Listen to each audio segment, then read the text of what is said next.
Stuck by Oliver Jeffers. It all began when Floyd got his kite stuck in a tree. He tried pulling and swinging, but it wouldn't come unstuck. The trouble really began when he threw his favourite shoe to knock the kite loose, and that got stuck too.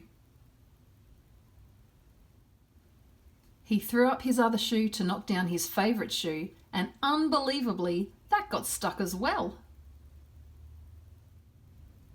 In order to knock down his other shoe, Floyd fetched Mitch.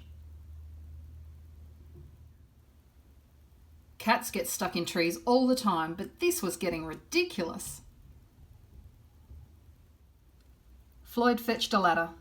He was going to sort this out once and for all. And up he threw it. I'm sure you can guess what happened. The ladder was borrowed from a neighbour and would definitely need to be put back before anyone noticed. And in order to do so, Floyd flung a bucket of paint at it.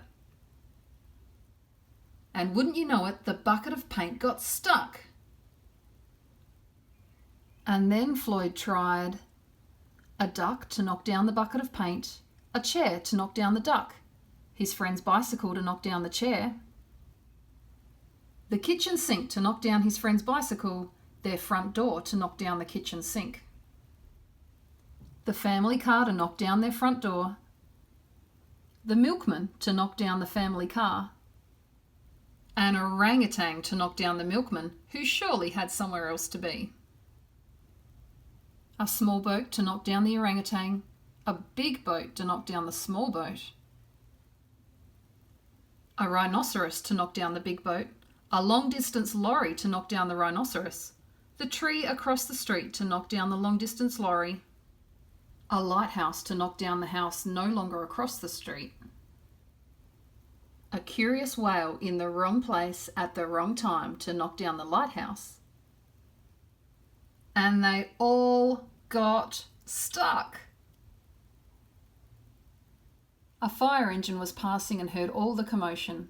The firemen stopped to see if they could help at all, and up they went, first the engine, followed by the firemen, one by one. And there they stayed, stuck between the orangutan and one of the boats. Firemen would definitely be noticed missing, and Floyd knew he'd be in big trouble. Then he had an idea and went to find a saw. He lined it up as best he could and hurled it up the tree. And that was it. There was no more room left in the tree and the kite came unstuck. Floyd was delighted. He had forgotten all about his kite and put it to use immediately, enjoying the rest of his day very much. That night, Floyd fell asleep exhausted, though before he did, he could have sworn there was something he was forgetting.